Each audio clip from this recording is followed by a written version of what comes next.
What moisturizer do you use? You see, I use Eau de Joie of self-doubt. Yeah. Oh, for me, it's the Orphaned Children's Tears. Oh, just exquisite. That's The really best. good. Yeah. Only the best.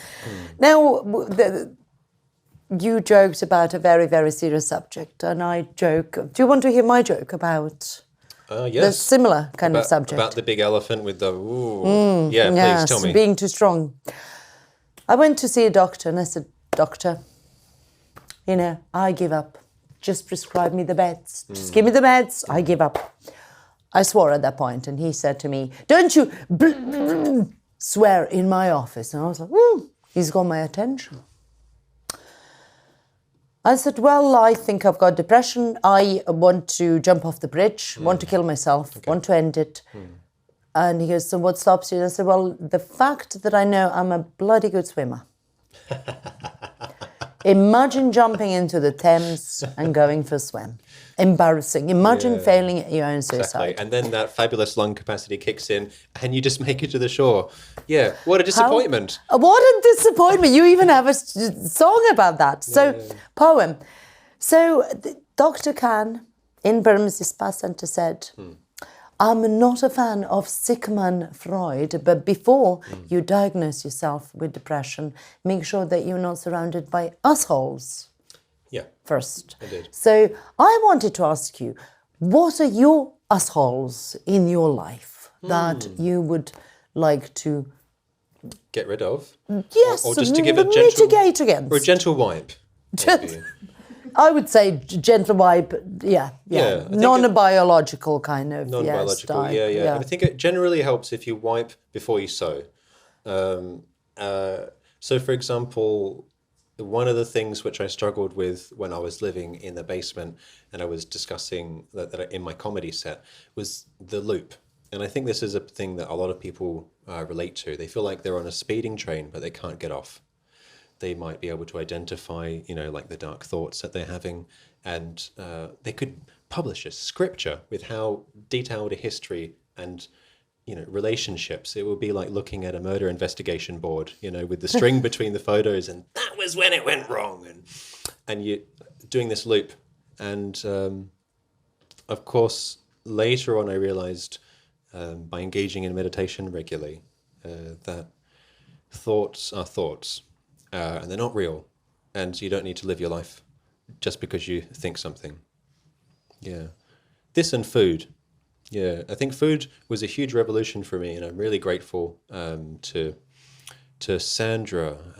She does allergy testing in Rainham in Kent. And I found out I was allergic to all kinds of things. And actually, when I changed my diet, my cognitive functions changed a lot, and I found that depression also alleviated. So I feel like, in terms of wellness and the journey that maybe people at home can relate to from my journey, even though I might dress and talk and think a certain way, but we've all got very similar anatomies, more similar than different.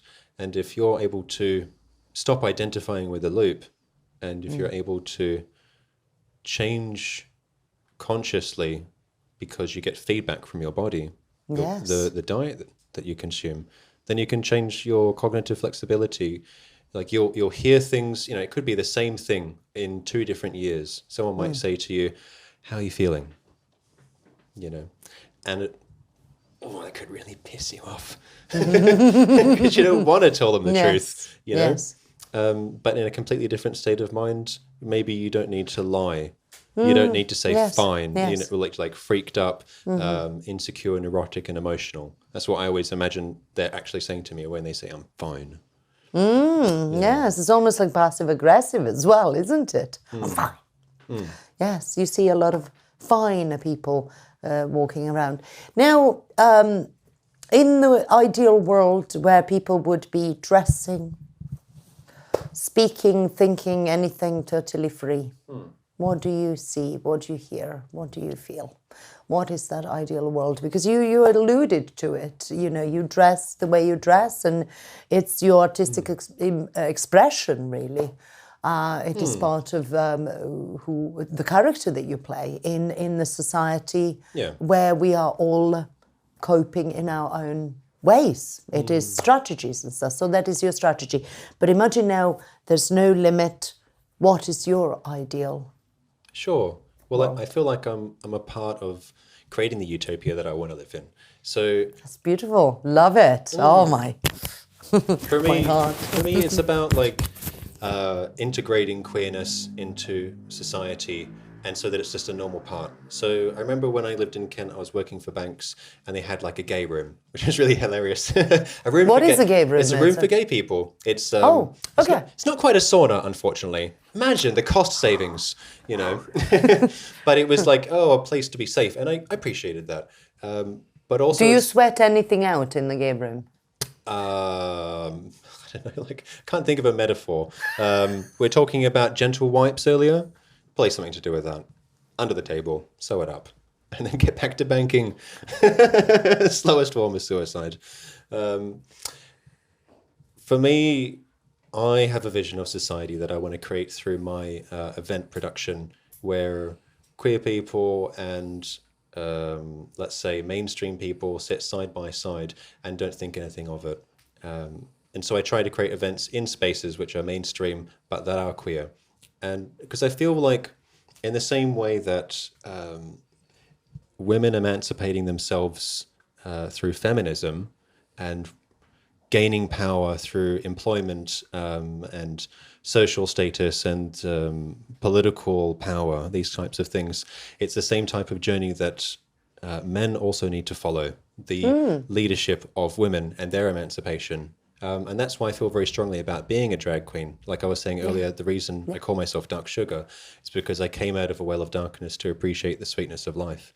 And so I want to use the life that I've got to allow people to integrate and feel happy about themselves, because a lot of men have been oppressed, you know, as a child, and it's all very, it could be quite violent and direct, you know, as it often is between men, or it could be very nuanced, like society, sport, banter, you know, like psychological bullying and stuff like that. And so the kind of self-image that men have of themselves often is quite limited.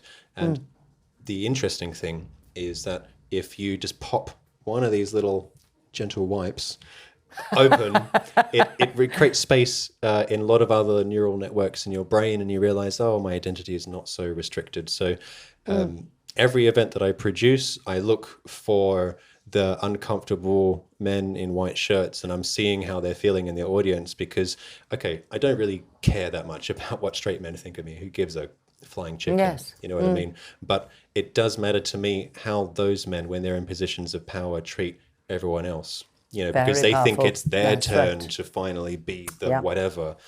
No, forget that. Yes, because also there is inequality as well. You know, you hit it there on the head, how that we treat everybody else. And Equality Act 2010 came out for a reason, you know, not to discriminate on different age groups, status, who you make love to, you know, age. I mean, I kind of tick all the boxes. As a woman, I can dress in trousers. I can dress as a man. I'm also transvestite. I can wear trousers, jeans, you know. But nobody comments on that. Isn't that a double standard? Yeah, it's really interesting. I feel like feminine. And I won't be treated differently when I wear men's clothes. And you shouldn't be. I wouldn't be, but you would. I feel that's unfair. I know. And you know, the 7-inch platform heels also, they shouldn't bat an eyelid at that when it's on their coffee table and I'm telling them to get on all fours. And if you can wear them with style, how many inches is this? I think that's 4. Should we check? Yeah. It's 5. Wow. I like a woman that thinks it's an inch longer. This is this is, darlings, for the record, what 5 inches looks like. Not 6, 5. It looks less impressive than you'd like it to, essentially, doesn't it? Loving it. Dark Sugar, everybody. Woo! Ciao. See you next time. Thank you.